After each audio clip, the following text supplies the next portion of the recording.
Hey everyone, and welcome back to the galaxy.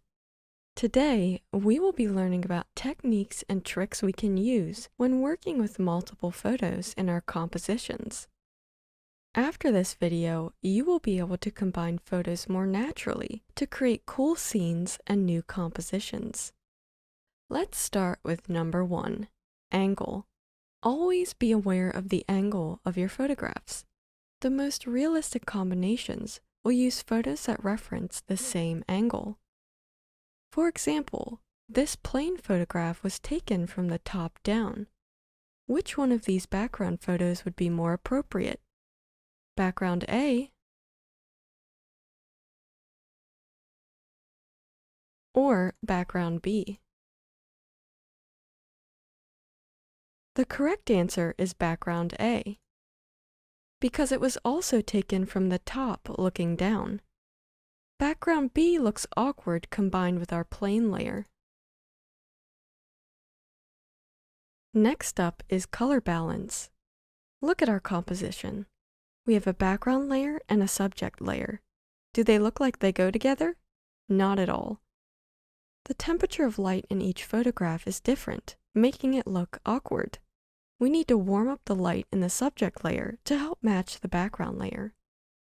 After selecting the subject layer, you can go up to Colors, Color Temperature. In instances where the color of the light differs between two photos, you would use Color Balance to better match the color of the light between two different layers.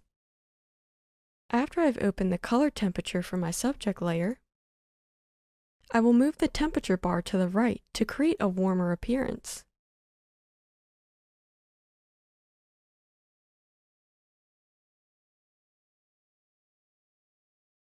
Once I'm happy with this effect, I will click OK.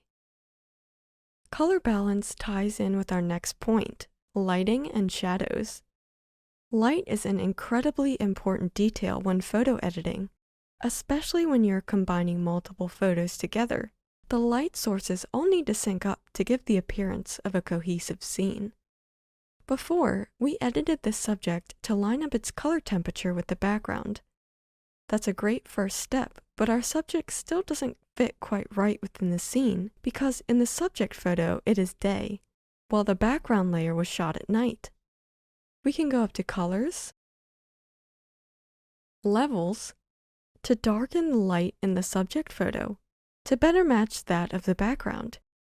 To darken parts of the image, I will move the left and middle arrows closer to the right until I'm happy with the effect.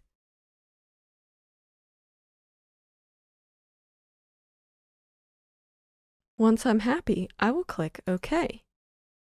And now our two layers merge together more naturally.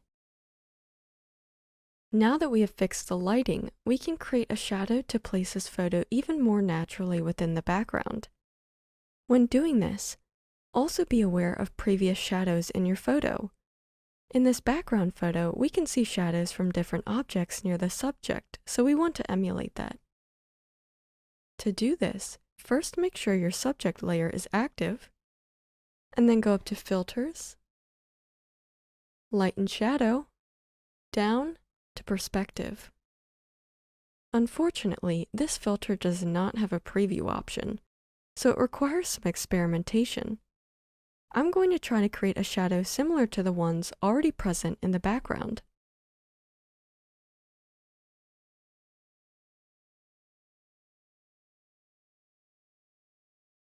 After I've created the initial shadow, I will use the Perspective tool to correct the shadow even more.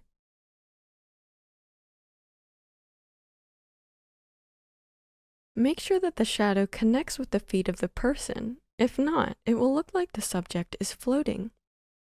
And finally, to make this look even more realistic, I need to get rid of this shadow that falls on an object that is behind the person. That way the shadow lays and looks more natural.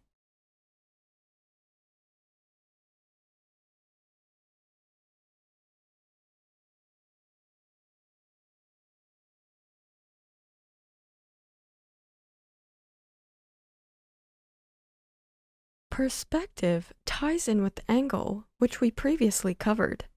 I often see photographs that have been edited to look like this, where someone has pasted an object into a scene that doesn't match up with the perspective of the original photo.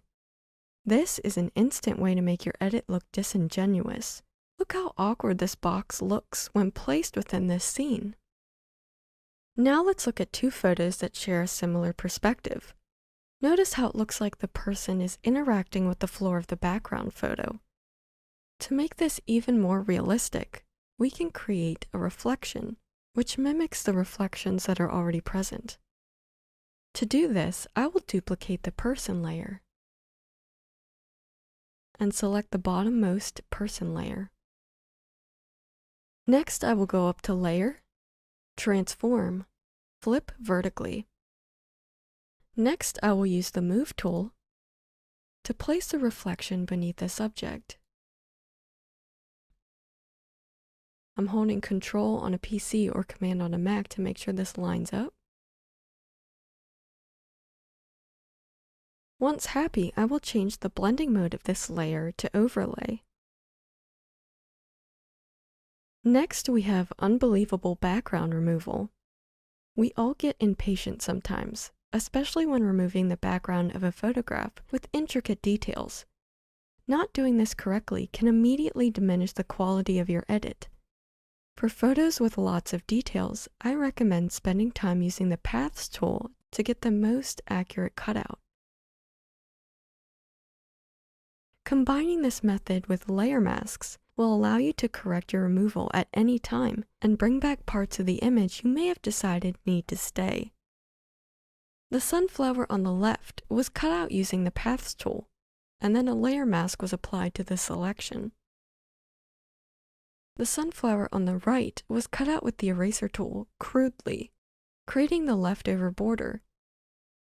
The right sunflower does not use a layer mask, so there's no way to salvage the lost pixels. And that's it. Using these 5 tips will help you create more believable compositions. I hope you enjoyed this tutorial. If you did, consider subscribing for more awesome content. Help support GuruGal by making a donation or sharing this video. Link in the description. Let us know if you found this tutorial helpful by liking this video and leaving us a comment. Thanks for watching.